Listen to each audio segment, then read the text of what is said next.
trail running itu olahraga yang sangat menyenangkan, tapi juga ada bahayanya. Nah, jadi kita harus tetap berlatih. Jangan cuman modal niat, ayo berangkat. Kalau cuaca bagus, kering, kayak Tahura itu sebenarnya paling enak pakai sepatu road.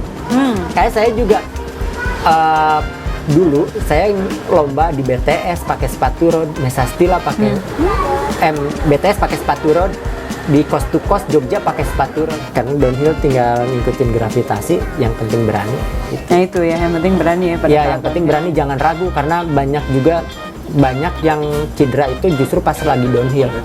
Jangan telat, jangan nunggu tenaga habis baru dihajar, baru dikasih asupan, susah lagi buat naiknya lagi. Tipsnya ke sini? Kalau saya sih aklimatisasi, tipsnya mandi gitu, mandi pakai air dingin di sana, kayak air setempat ya? Ya, air setempat. Ini badai juga, takut juga dia. Mereka belum biasa. Tapi saya kan tahu kondisi 4 orang itu harus segera ditolong, segera dipindahkan ke tempat yang lebih hangat.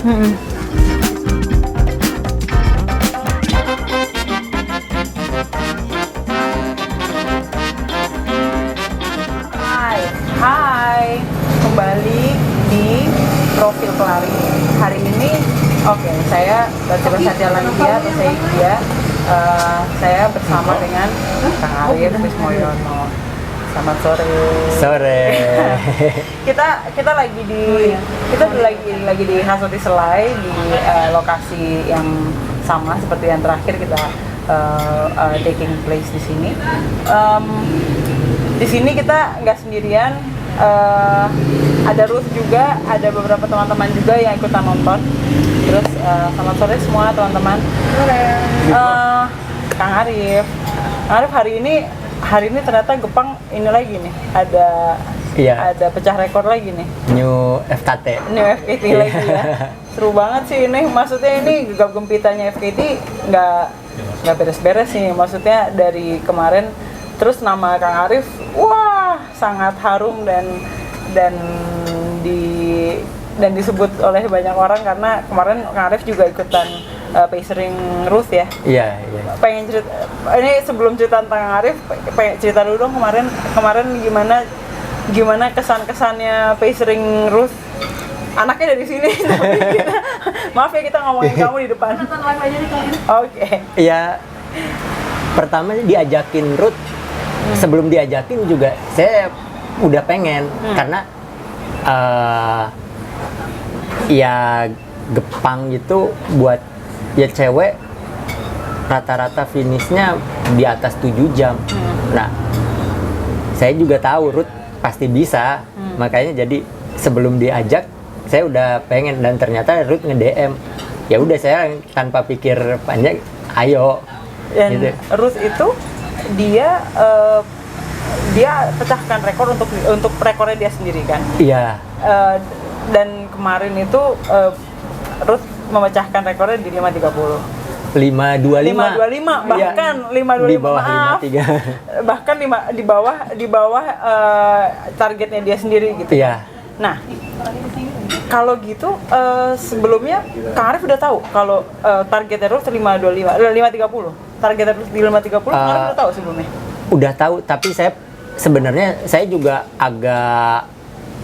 masih agak sedikit, target saya mungkin buat Ruth 5.40 awalnya, karena Gepang itu kan Ruth juga jarang di sana ngelihat, kayaknya 5.40. Nah, tapi ternyata emang itu pas saya lari bareng ini emang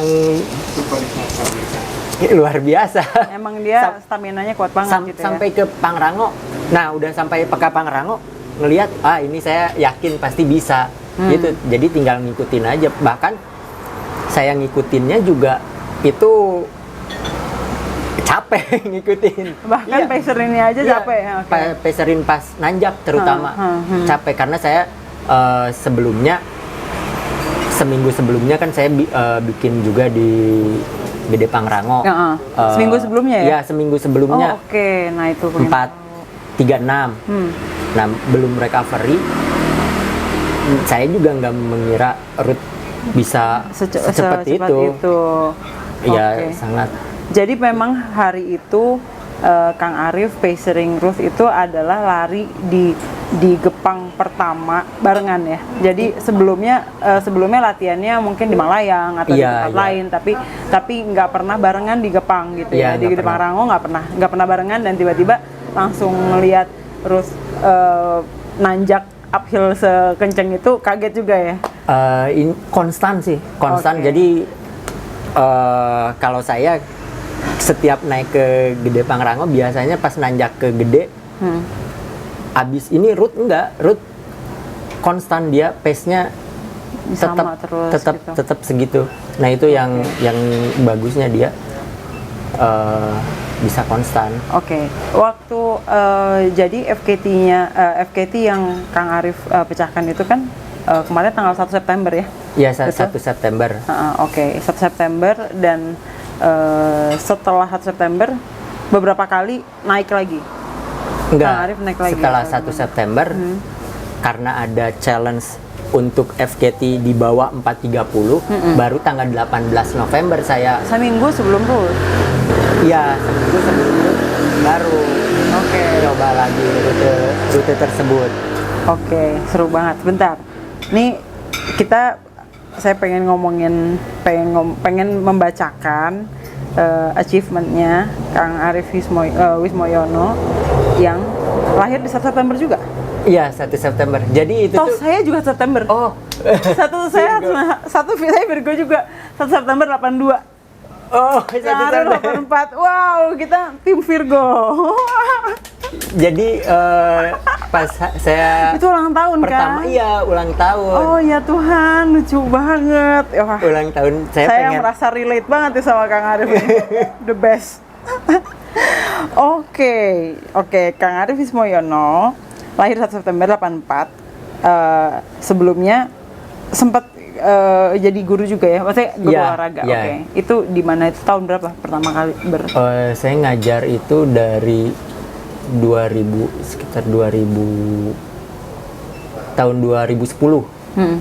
Ya 2010 dulu di Bandung. Di Bandung 2 sekolah saya. Di Azahra sama di Mutiara Bunda. Oke, Mutiara Bunda. Ya. Oke. Ya, kemudian dari 2018 saya kerja di Bekasi. Di Decathlon ini ya. Betul. Oke. Di Decathlon Bekasi. Oke, ini aku sedang membaca semua achievement yang dari tahun 2016 ya. 2014 yang 2014. Oh iya, 2014. Larinya dari 2014, lalu ini keluar 2016 ini yang langsung Philippines ya. 2016 itu bulan madu saya ke Filipina. Terus bulan madu ke Filipina malah race. Malah race ya. Ya ampun. Istrinya nggak diajak kan, ya kan? Jadi tim support. Iya, nggak ikut lomba tapi nunggu di start dan finish. Lucu banget. Oke. Clark Miamit Falls 50 Ultra Philippines 50 miles ya 2016. 50 Penang Eco 100 Malaysia 100 miles 2017. Ultra Trail Unseen Ko Chang Thailand 100 kilo 2018. Rinjani 100 Indonesia 100 kilo 2018. Bandung 100 Ultra 100 kilo di Bandung. Mesa Stila Peaks Challenge Indonesia 100 kilo 2018. BTS 100 Ultra Indonesia 100 miles 2017 dan 2018. 2015 juga. 2015 juga ya hari itu. Oke. Terus The Great Malaya Trail Malaysia 100 kilo juga 2019. First Rank of Asia Trail Master 2015. First Rank Grand Slam Ultra Indonesia 2018. Itu di mana? Grand Slam jadi Ultra. Grand Slam itu 4 lomba. 2018 itu 4 lomba, harus bisa menyelesaikan 4 lomba. Diambil waktu yang tercepatnya. Lombanya itu di Rinjani 100, Rinjani 100 kilo. BTS 170 kilo. Oh, Mesa Stila dulu. Mesa Stila 100 kilo. BTS 170 kilo. Terus Gede Pangrango 100 kilo. Jadi rute yang sekarang FKT itu 4 kali bolak-balik. hah, ya udahlah ya, pantesan langsung rekor karena udah mungkin belokan-belokannya di mana udah hafal.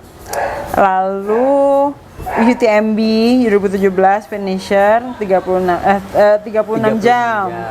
Jadi barengan sama Ruth ya? Bukan, beda. Beda tahun. Beda oh iya, tahun. Saya 2017. Terus kan tahun 2019 ya? Iya. Iya Ruth ya, 2019 ya kamu ya.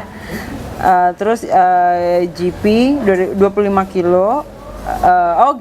Gepang 25 kilo kan. 4 jam 57 menit. Wow, oke. Nah, ini aku selalu tertarik sebenarnya. Aku tertarik banget untuk mengetahui kepribadian Kang Arief sebagai pelari itu. Pertama, kan guru olahraga, ya kan? Pasti berarti punya pendidikan olahraga. Pendidikannya dulu? Bukan sih, saya bukan guru olahraga. Ini saya, teaching atau apa? Iya, saya ngajar. Waktu di Azhara itu saya wali kelas.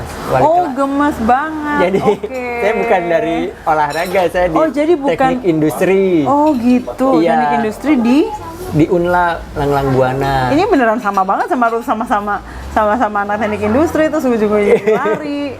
Iya. Nanti aku kayaknya akan buka bercarte juga nih kalau gini caranya karena September. Terus tapi ngajar tuh jadi sebagai wali kelas ya?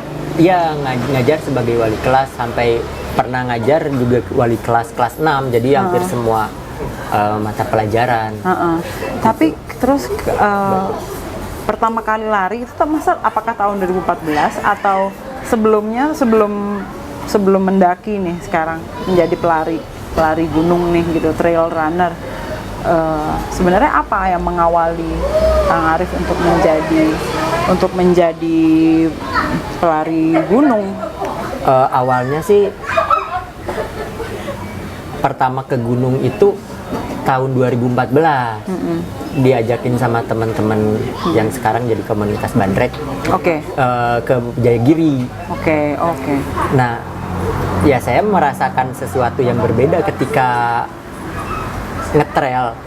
Kayak udaranya seger, kemudian view-nya bagus, dan pas turunan itu saya adrenalin. Jadi saya bisa ngikutin yang paling depan. Oh, ternyata saya bisa. Ya udah, sampai karena mungkin pas ke gunung itu jadi lebih seneng. Kayak kemarin saya jadi pesernya Ruth. Saya tuh kurang istirahat itu karena di balik peser itu ternyata ada beberapa drama. Yang dijemput sama Elo dari Bekasi itu jam 11. Tadinya mau jam 7.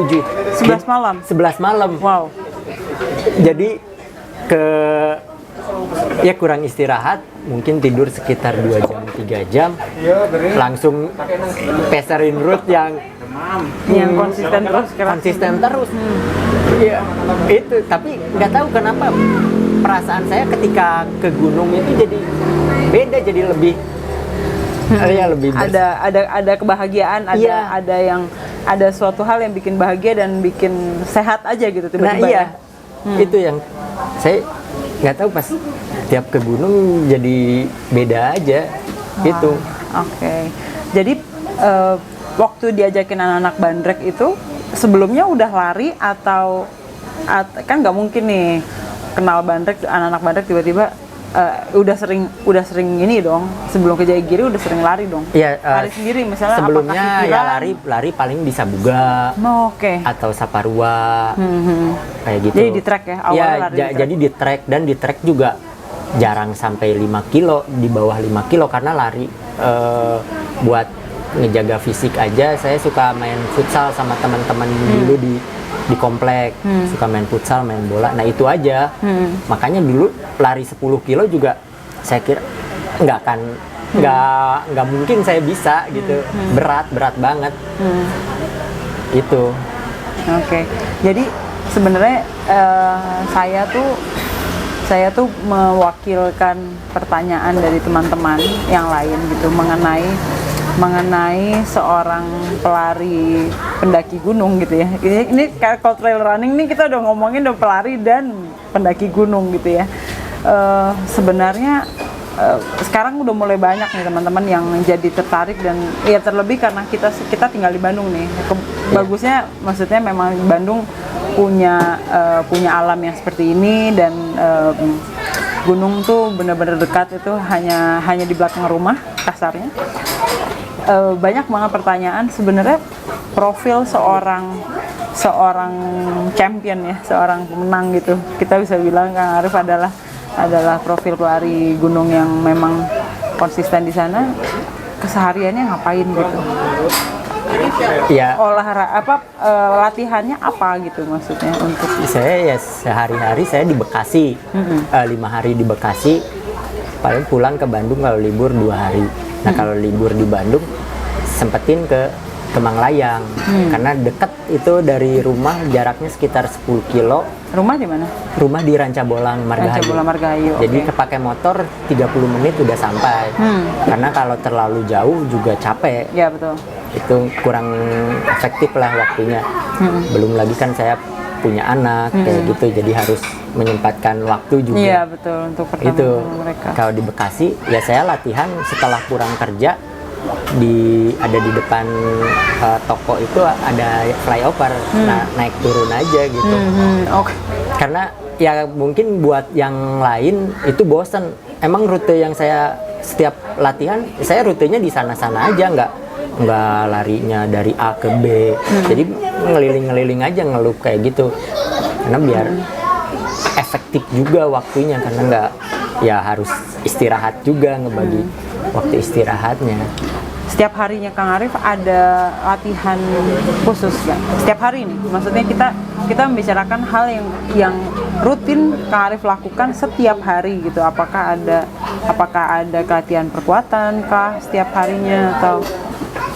Ya kalau latihan penguatan ada, tapi nggak setiap hari. Mungkin kalau lari seminggu kan 5 kali. Tapi kalau misalnya pas ke Bandung, menyempatkan ke gunung, ke Manglayang itu.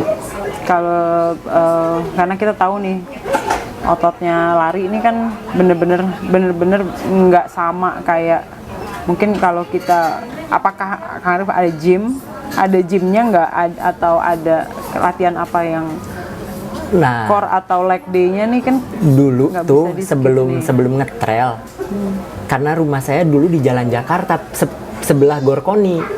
Ya. Gorkoni itu ada tempat fitness, nge-gym. Nah, saya dulu sekitar 2 tahun sebelum lari, dari 2012 sampai 2014-an, itu nge-gym dulu. Nah, setiap nge-gym itu saya paling seneng ngelatih kaki. Di sana juga ada pelatih angkat berat.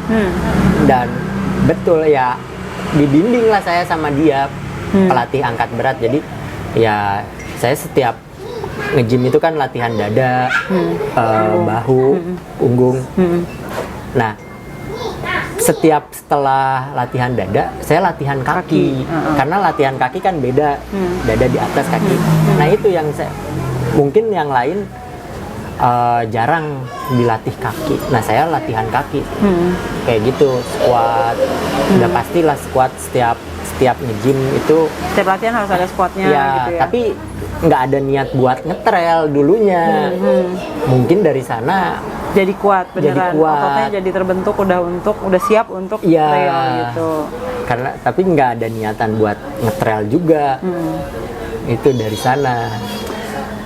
Dari tahun 2014 sampai tahun 2020 dan segala prestasi yang udah didapetin dan race yang begitu, saya rasa setiap race itu punya ceritanya masing-masing ya. Setiap race itu pasti punya tingkat kesulitan dan tingkat kesenangannya gitu. Race yang mana yang paling memanggil banget untuk ceritanya banyak banget nih, dramanya banyak banget nih gitu untuk pengen dibagi.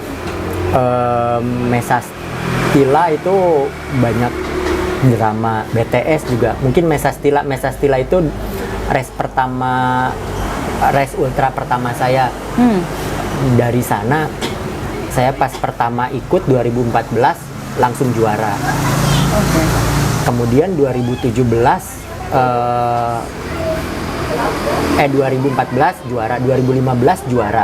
Nah, di 2016 ada drama yang hipotermia itu. Oh, ya. Nah, jadi di sana saya ya sempat nolongin orang yang hipotermia berempat. Di sana? Iya, di Gunung Merbabu. Di pas Gunung lomba Merbabu? itu. Pas Karena itu race-nya? badai. Iya. Wah.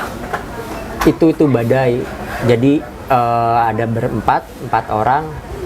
Jadi ceritanya pas saya turun dari Merbabu, saya bareng sama teman orang Jogja, Oji.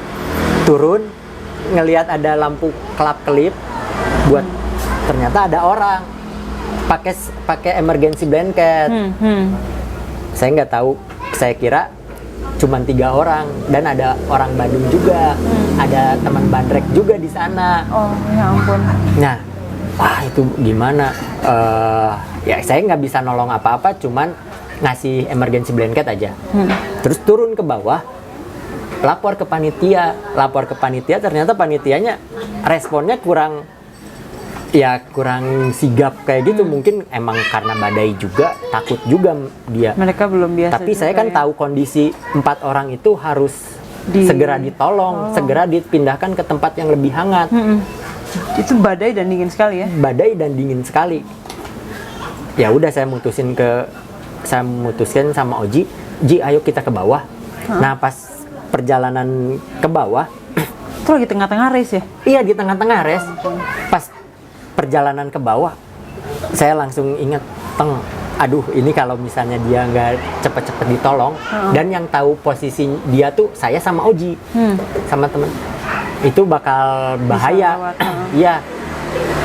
Nah udah jadi saya mutusin, Ji, saya mau balik ke atas. Terus bentar. Oke. Sorry. Terus ya, jadi saya balik ke atas, Oji ke bawah. Ji, saya balik ke atas. Oji bilang nggak apa-apa, Kang. Iya nggak apa-apa. Nah, saya balik. Di perjalanan balik ke atas itu, alhamdulillahnya saya ketemu pendaki dari Semarang. Saya tanya, Mas, bawa tenda? Bawa. Kenapa? Itu ada orang yang hipotermia, bisa bantu, bisa tolong. Oh iya, ayo. Jalan lagi saya ke atas. Nah udah jalan, ketemulah orang itu, sama-sama kita ngediriin tenda bareng-bareng. Yang hipotermia itu berempat masuk ke tenda. Ya udah saya lanjutin lomba. Ternyata karena udah terlalu lama kedinginan. Ya saya finish itu 27 jam. Oke. Padahal target saya tuh ya podium, tiga besar kayak gitu. Karena itu masih dalam rangkaian Asia Trail Master. Wah, aduh. Terus, oke, terus? Ya masih dalam rangkaian Asia Trail Master. Kalau saya di Mesa Stila bisa podium, akan masuk ke loopnya itu. Di Filipina, lomba di Filipina, saya masih berkesempatan untuk bisa menjadi Asia Trail Master lagi, gitu. Terus jadinya berapa besar itu? Saya 2016 itu saya nomor 4 Asia Trail Master. Karena di Filipina saya nomor 2. Yang itu kali kejadian yang hipotermia itu di Merbabu kan? Di Merbabu 2000. Merbabu itu eventnya apa? Eventnya Mesa Stila. Mesa Stila. Nah, Mesa Stila itu di Mesa Stila jadinya Kang Arif nomor berapa jadinya? Nomor 10 apa nomor? Ya ampun. Udah dengan banyak drama itu pun masih nomor 10 sih. Saya ketemu Ruth juga di rute itu. Sempat kesalip juga pas turun dari Cuntel. Gitu. Wah, ya ampun. Itu drama. Banyak sih kalau drama tentang ultra itu bukan hanya sekedar perlombaan menurut saya, tapi juga di situ banyak dari ya kita jadi pengalaman sama alam juga pengalaman sama alam. Gimana saya waktu BTS jalan sendiri di Kawah Bromo, ngelilingin Kawah Bromo, itu sendirian, kedinginan, lapar, nggak ada orang di depan, jauh belakang nggak ada. Kalau saya berhenti udah lewat, jadi saya harus tetap moving kayak gitu. BTS pengen tahu Kang Arif itu penempuhannya berapa jam? Itu 38 jam. 2017 nomor 2 saya. Karena saya sebenarnya di Jemplang itu jadi sebelum ke Widodaren ngelilingin Kawah Bromo. Saya di Jemplang tuh ditawarin makan. Kamu mau makan dulu? Oh enggak, saya mau buru-buru mau ngejar yang di depan. Saya buru-buru. Iya. Ternyata saya kira cuman 10 kilo. Elevasinya nggak terlalu tinggi. Tapi emang elevasinya nggak tinggi, tapi kita di kiri kanan kawah Bromo. Suaranya bergemuruh gitu, kiri jurang. Jadi kita nggak bisa lari dan angin juga. Ya udah, saya mana itu asam lambung naik, muntah, kelaparan. Ya udah jalan aja. Ya tetap harus jalan. Saya tuh penasaran sih kalau udah lari lebih dari 24 jam seperti itu, menyempatkan untuk tidur nggak sih, Kang? Ya pernah tidur, tapi kalau misalnya tidur juga tidur setengah jam cukup. Tapi lebih seringnya saya nggak tidur. UTMB 36 jam saya nggak tidur. Wah. Ya ya kalau masih bisa lari gerak ya nggak ngantuk. Heart rate tinggi, nggak bisa tidur juga. Iya, nggak ngantuk gitu. Sih. Iya. Ya kita tahu ya bahwa olahraga itu, latihan itu, istirahat itu adalah bagian dari latihan, ya kan. Terus dari jadwal latihan sebelum race nih, kita bicarakan sebelum race. Sebelum race itu kan pasti ya punya program yang begitu ketat ya. Saat taper week, seminggu terakhir, kalau Kang Arif, apa yang paling nyaman dilakukan? Ya kalau seminggu sebelum race-nya, stretching. Ini kalau di nggak international event ya, kalau di Indonesia aja gitu misalnya. Iya, paling menurunkan intensitas latihan, jogging, terus. Tapi jogging tetap ya? Iya, jogging tetap, stretching dan ya makan tetap yang justru di asupannya agak dijaga. Tapi saya kan kalau di Bekasi ngekos rada susah juga nyari makanan yang emang bener-bener bersih dari minyak yang berlebihan gitu ya. Bersih dari minyak yang berlebihan dan sangat susah buat nyari makanan yang nggak pedas. Makanya saya kalau betul. Beli makanan di warteg sering saya cuci biar nggak pedas karena susah nyari makanan yang emang bener-bener bersih dari cabai ya. Iya, itu yang nggak tahu, mungkin pedas itu ya lebih menggugah selera. Iya, betul. Tapi di perutnya kayaknya memang kalau udah mau deket-deket race gitu udah harus masak sendiri aja kayaknya, Kang. Iya, tapi kalau repot ya. Sambil kerja susah, dan di kosan juga nggak ada dapur itu. Oh iya. Oke, di kosan nggak usah mikirin dapur, udah masak ini aja. Oke. Saya pengen tahu ini juga sih sebenarnya. Ini nih kita pandemi, kalau untuk seorang Kang Arif sih nggak ngaruh ya, mau pandemi nggak pandemi pasti latihannya jalan terus. Tapi sejak pandemi ini, Kang Arif sadar atau enggak, memang lebih banyak lagi orang-orang yang semakin sadar untuk melakukan kegiatan di alam. Dan salah satunya adalah trail running sih jadi sangat populer ya. Terlebih lagi kalau di Bandung kayaknya race fisik yang satu-satunya race fisik yang berhasil dilakukan di tahun ini tuh Tahuraran. Jadi setelah Tahuraran semuanya langsung setelah Tahuraran semuanya langsung berhenti dan nggak ada event lain. Dan setelah itu memang orang jadi sangat sadar untuk ini menjadi olahraga bener nih, jadi alternatif nih gitu. Kita ke atas nih dan lari di alam nih sesuatu nih, dan banyak orang yang nggak tahu harus gimana dengan menyenangi dan menyukai kegiatan ini, tapi mereka tidak tahu harus bagaimana gitu untuk memulai dengan benar ya. Kalau mulai untuk lari udah pakai sepatu, yang penting udah punya sepatu trail, lari udah pakai vest, itu kesannya udah gitu. Tapi kan banyak hal yang harus dikasih tips dong sebenarnya untuk teman-teman yang baru mulai. Maksudnya dengan ya sangat humble, saya pengen nanya gitu, apa sih sebenarnya yang harus dipersiapkan gitu untuk latihan sendiri ya, latihan endurance, jadi jogging aja.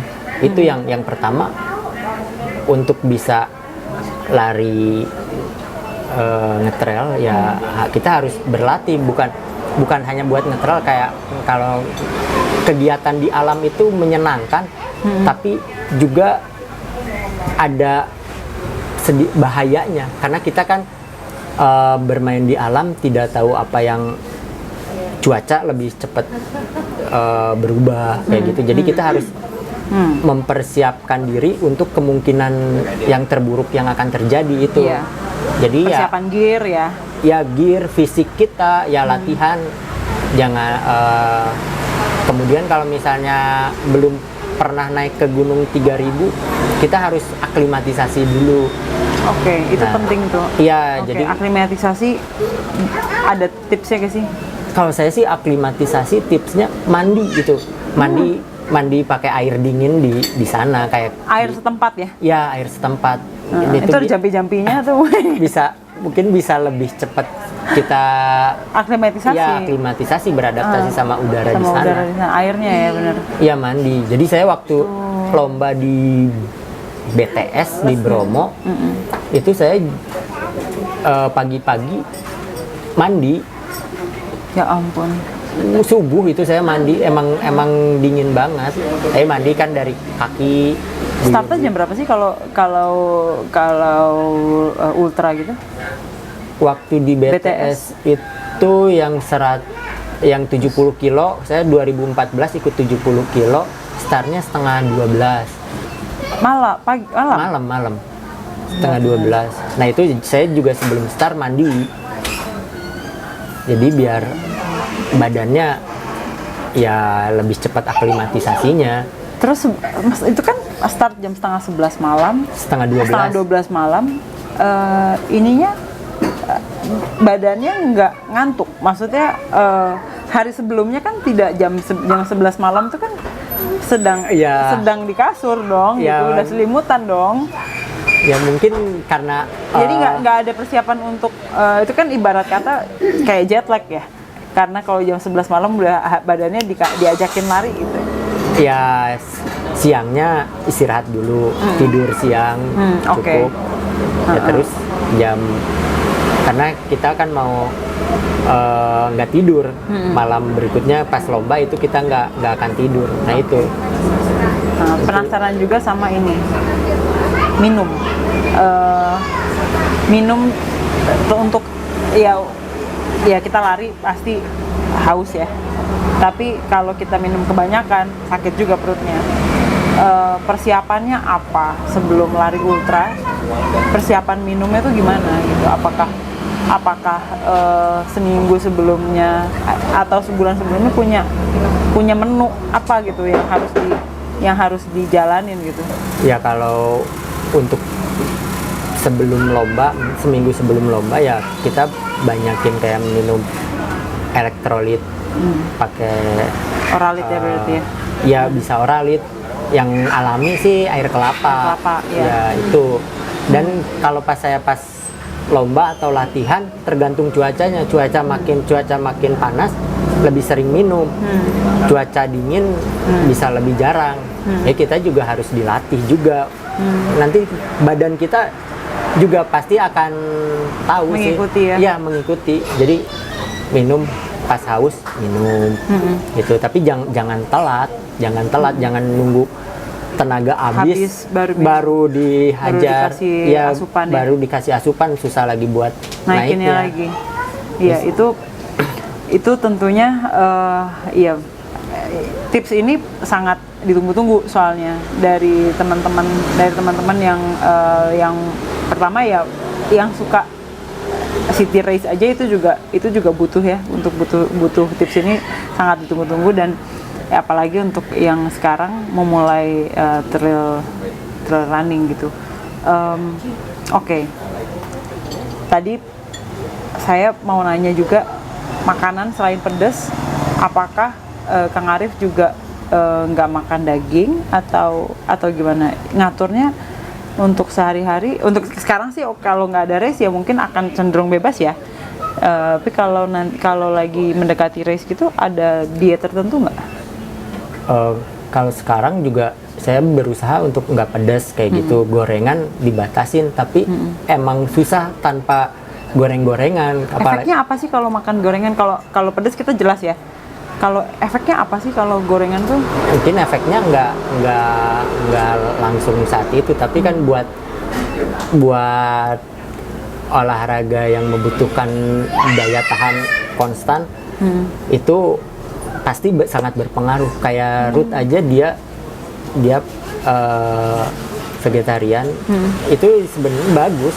Makanya pas saya ngikutin dia konstan, karena kan dari makanan juga. Dari makanan dia udah terjaga di situ. Iya, nah itu nggak pengen ikutan jadi vegetarian? Kalau sekarang sih agak ya susah karena tinggal. Iya, emang harus ini sih, emang harus ngatur banget sih sebenarnya. Iya. Itu harus ada niat juga. Sekarang kalau kita biasa makan di mana? Iya, pengen ya seenggaknya nggak langsung itu, cuman pelan-pelan mengurangi. Gorengan aja dulu sih. Tapi agak susah nyari menu makanannya. Oke. Berikutnya apa nih, Kang Arif? Apa berikutnya setelah ini akan FKT Gepang akan nyoba lagi, mencoba untuk mengalahkan rekor sendiri lagi, atau berikutnya ada harapan apa? Achievement berikutnya, prestasi apa yang mau ini kayak udah semua, UTMB udah, Mesa Stila udah, Bromo Tengger udah. Ya untuk yang terdekat, nanti tanggal 14 Desember saya mau nyoba FKT Gede Pangrango lagi. Oke, itu hati-hati tanggal 14 Desember tuh gerhana matahari. Oh, iya. Jadi itu harus hati-hati tuh. Ininya keadaan alam lagi agak serem tuh. Iya. Tapi berarti yang paling dekat sebenarnya FKT lagi. Iya, FKT lagi karena hari ini Pak dosen Manglayang Akademia dia new FKT di Gede Pangrango. Pak Taufik Hidayat. Iya. Oke. 4 jam 31:45 detik. Ya beda satu dari, ya tinggal dikit lagi untuk bisa sub 4:30. Saya kagum sekali dengan kebetulan ya Opik juga latihan sering bareng sama saya di Manglayang. Nah itu karena ya kalau ngetrail itu latihannya ya kita juga harus menyesuaikan dengan rute yang akan kita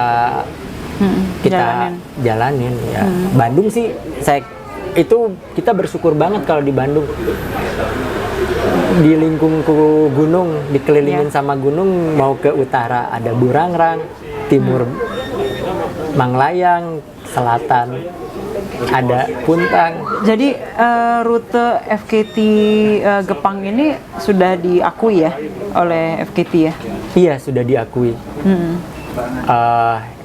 Ya awalnya kan saya bikin FKT tanggal 1 September itu sebenarnya cuman pengen di bawah 5 jam aja juga udah seneng, udah luar biasa banget. Karena sebelumnya dari 2014 sampai 2019 lomba di Gepang itu masih di atas 5 jam yang finishnya.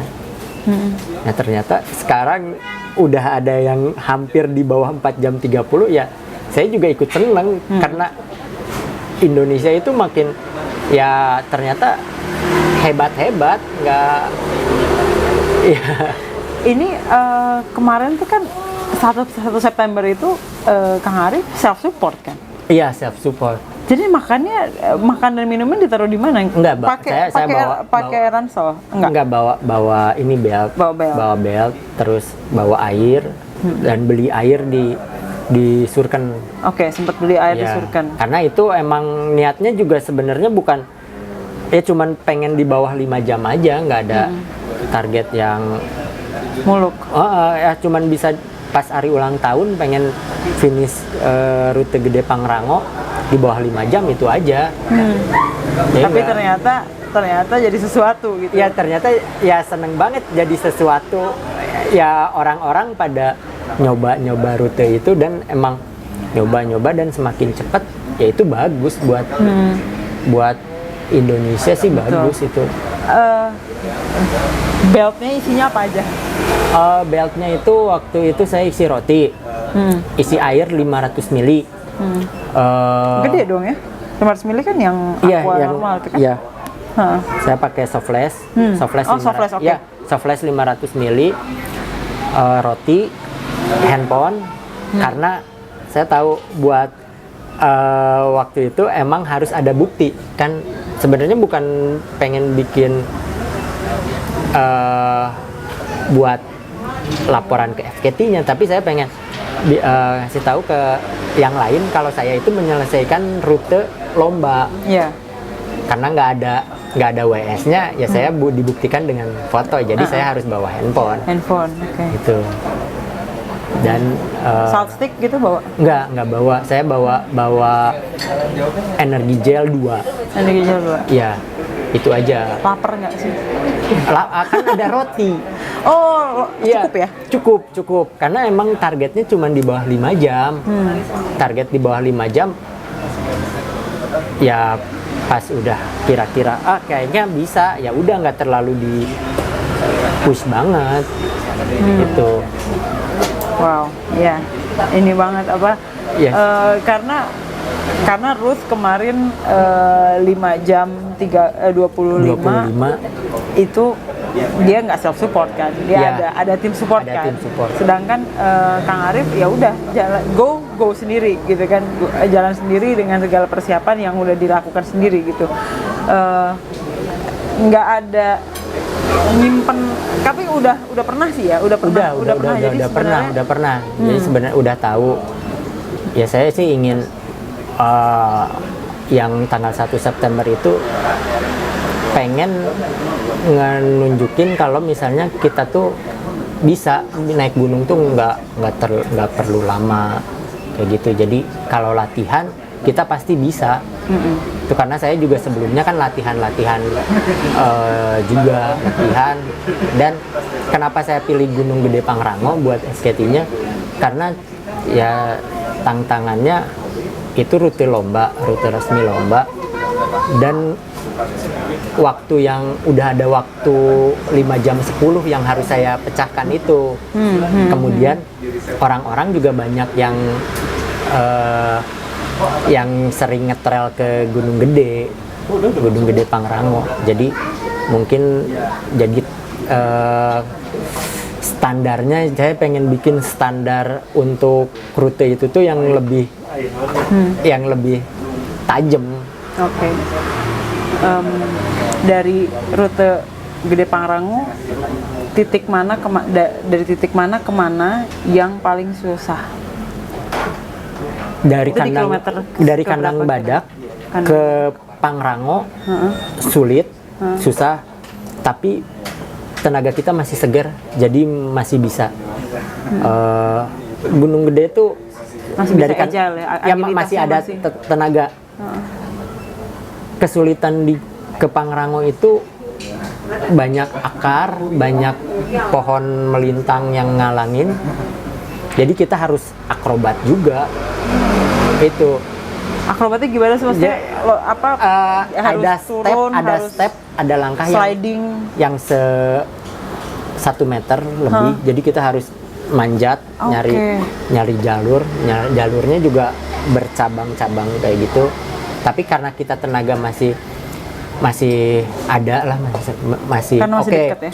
Nah, ke Gede itu lebih nggak sesulit ke Pangrango, tapi tenaga kita udah habis. Nah itu jadi beda kesulitannya. Kalau ke Gede itu tidak sesulit tidak harus seakrobat ke Pangrango, tapi tenaga kitanya udah habis itu. Terus downhill sih itu tergantung ya, ya kita harus berani aja, tinggal karena downhill tinggal ngikutin gravitasi, yang penting berani. Nah itu ya, yang penting berani ya. Ya yang penting berani, jangan ragu, karena banyak yang cedera itu justru pas lagi downhill, karena downhillnya ragu-ragu, jadi otot-ototnya kaku gitu. Ototnya jadi ragu-ragu juga gitu. Jadi Iya. sekarang mau dipakai loncat, mau dipakai sliding, mau dipakai apa gitu ya. Saya beneran nggak kebayang sih kemarin soalnya ngelihat video yang banyak ya, ini footage-nya Ruth kemarin banyak banget, tapi mayoritas itu di start ya kan, ada kebayang pas di awalnya sama beberapa udah mau finish gitu. Saya dengar cerita juga banyaknya sih dari Ruth ya, mengenai batunya udah banyak berlumut gitu, terus licin banget gitu, terus saya sih sejujurnya memang itu untuk orang yang nggak sering mendaki gunung, kayaknya suatu hal yang nggak gampang gitu untuk dicapai gitu. Maksudnya agilitas seperti apa gitu, maksudnya saya pengen diceritain lebih sih untuk itu. Ya kalau untuk latihan downhill, kalau nggak ke gunungnya langsung, ya latihan agility. Tapi yang enak emang langsung ke gunungnya, dan yang paling cepat buat berlatih downhill itu ngikutin orang yang udah bisa. Jadi kita nggak usah mikir langkahnya kemana. Ngikutin, terus tangannya harus gimana? Iya, gitu kan, ngikutin langkahnya, step-stepnya. Oh kesini berarti nih. Nah sebenarnya kalau kayak di Gunung Gede itu atau ngetrail lah. Kemarin kan ada yang orang Makassar pakai sepatu road. Nah itu ngetrail di mana-mana nggak apa-apa pakai sepatu road kalau cuaca bagus. Kalau kering ya? Ya kalau kering. Nah yang bahaya tuh, yang bikin licin itu kalau hujan pakai sepatu road itu bakal lebih licin. Nah itu jadi ya saran saya sih disesuaikan untuk penggunaannya juga, ya disesuaikan dengan fungsinya. Kalau ngetrail pakai sepatu trail karena biar lebih safety itu. Nah, itu tuh pertama ya. Itu rules number one. Peraturan pertama untuk trail adalah punya sepatu trail. Karena kalau enggak jatuh kita ya bisa. Iya, kalau cuaca bagus kering kayak Tahura itu sebenarnya paling enak pakai sepatu road. Kayak saya juga dulu saya lomba di BTS pakai sepatu road, Mesastila pakai BTS pakai sepatu road, di Coast to Coast Jogja pakai sepatu road. Boleh tahu nggak jenis sepatunya apa? Jenis sepatunya apa? Kalau road di trail waktu itu waktu kering itu pakai Saucony. Oke. Saucony waktu di BTS, di Coast to Coast sama di Sentul saya pernah pakai Mizuno. BTS Coast to Coast Mizuno, Sentul Mizuno juga. Jadi aman kalau cuaca atau kalau trek kering. Tapi kalau trek basah itu kita butuh yang lebih ngegrip gitu. Iya, kalau basah itu menakutkan. Kalau basah itu jadi ngomongin gear nih. Kalau lagi cuacanya lagi nggak bagus, maksudnya bukan nggak bagus ya. Kalau sekarang nih kan ini bulan Desember sekarang nih, terus mau gepang lagi. Kemarin September juga masih kering. Kalau kering pakaiannya agak lebih mudah ya untuk pikirin. Tapi kalau cuaca yang udah sekarang nih udah Desember gini, paling nyaman untuk Kang Arif gearnya pakai apa? Pakai singlet kah atau pakai tangan pendek, atau lebih saya sih pakai tangan panjang karena nggak mau beset-beset. Saya pengen tahu sih itu gear. Ya kalau saya tergantung cuaca. Kalau misalnya cuaca lebih dingin, saya pakai compression, legging panjang. Compression. Ya pakai tangan panjang juga kalau cuaca dingin. Tapi kalau cuaca panas atau nggak terlalu dingin kayak di Jepang juga nggak terlalu dingin, pakai ya celana gemes, baju tangan pendek, Celana gemes itu aman karena badan kita panas. Nah yang bahaya tuh ya kita juga harus sedia. Saya sih selalu bawa emergency blanket. ya. Karena pas waktu tanggal 14 juga badai, kita harus siap. Ya apapun yang terjadi ya tetap harus jalanin, dan tetap kitanya juga harus punya persiapan yang jangan kosong nggak bawa apa-apa. Ternyata di atas cuacanya buruk kan, nggak ada persiapan ya itu konyol. Iya betul. Ya. Wah, Kang Arif, ini kita udah hampir selesai. Pengen ini sih, kita jadi tujuannya sebenarnya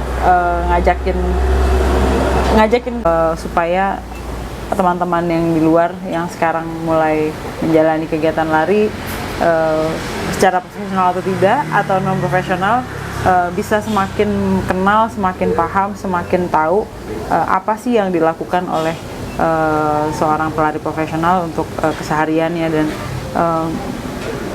boleh nggak Kang Arif kasih kata-kata motivasi untuk teman-teman yang baru memulai dan tergerak untuk mencoba juga untuk FKT. Sekarang banyak sekali, ini saya ngomong karena di beberapa grup yang saya ada aja udah tiba-tiba semuanya heboh gitu, pengen besok kita ke Jepang. Wow, saya pikir maksudnya tentunya ini hal yang baik gitu, tapi dari seorang Kang Arif Wismoyono boleh nggak kasih kalimat motivasi untuk teman-teman yang sekarang sedang mempersiapkan itu, yang pasti sekarang nonton juga sih di live.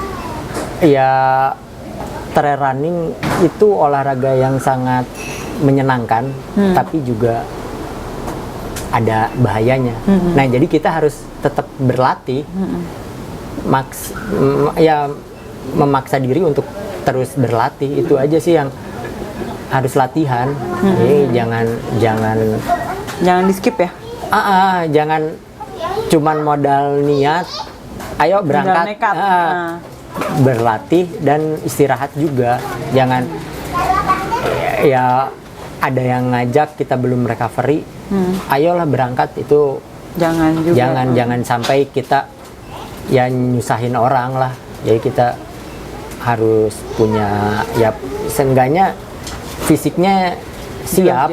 Ya jadi kita kan ada profil rutenya kayak gimana ya, kita juga harus tahu. Jangan kalau misalnya dikit lagi sampai puncak tapi kita udah nggak kuat, jangan dipaksain. Atau DNF juga itu nggak apa-apa. Jadi toh masih ada kesempatan, ya masih ada waktu. Ya masih ada lomba-lomba yang lain, atau gunung-gunung juga tetap, Gede Pangrango akan tetap ada. Ya kokoh di sana kan. Jadi kita kalau belum sesuai target ya nggak usah dipaksakan. Itu harus tahu DNF badan. itu nggak apa-apa ya, jangan gengsi ya kan. Iya. Jangan gengsi untuk harus DNF, karena DNF nggak apa-apa. Kalau memang keadaan fisiknya nggak memadai ya jangan dipaksa gitu ya. Betul. Terima kasih banyak Kang Arif. Selalu senang sih, selalu senang dikasih tahu dan diberikan tips untuk latihan sih, lebih utama karena satu hal lagi. Umur pengaruh nggak? Kalau menurut saya ya kita umurnya mirip nih. nggak berpengaruh, tapi yang penting berlatih, karena ini kita bukan lombanya juga bukan lomba yang jarak pendek, tapi lombanya yang panjang, jadi lebih ke endurance. Jadi berarti kata-kata mutiaranya di hari ini adalah berapapun umurmu, ya, kalau ingin lakukan kegiatan ini sebelum sebelum sampai di lokasinya latihannya harus kuat dulu ya. Jadi nggak bukan mengenai tujuan mau kemananya, tapi latihannya dulu yang harus dikuatkan. Baik. Oke, kita punya ini ya, kita punya hadiah nih untuk Kang Arif. Kang, ini hadiah dari oleh-oleh dari kita, dari Sayap Kiri Squad. Wah, udah masuk squad nih. Udah dong. Udah dong. Pakai aja, Otomatis. pakai. Nanti dipakai. Pakai boleh dibuka dulu, pakai semoga size-nya pas ya. Nanti kalau enggak salahin Ovi aja. Wah, udah masuk squad nih. Masuk squad dong. Jadi nanti kita bisa latihan. Kita latihan Kemang Layang aja. Ayo banget. Saya mau ngucapin terima kasih juga untuk Nos Coffee, untuk Indonesia Mandiri, dan untuk teman-teman di Khasroti Selai.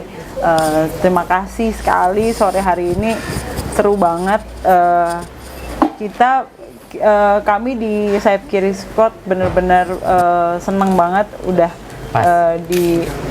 senengnya udah boleh ngobrol sama Kang Arif. Ini beberapa kali saya ketemu Kang Arif, ketemunya di sini. Terus kayak memang harus aja gitu, kayak ngajakin Kang Arif ngobrol. Terus pengen teman-teman kalau ada pertanyaan nggak Ki selama ini? Nggak ada ya? Nanti setelah ini pertanyaan-pertanyaannya baru akan keluar nanti berikutnya. Kita akan beri sesi berikutnya. Kalau punya nama-nama yang pengen diwawancara sama Sayap Kiri, tentunya kami akan terbuka sekali untuk kesempatan itu. Dan Kang Arif, terima kasih untuk sore hari ini.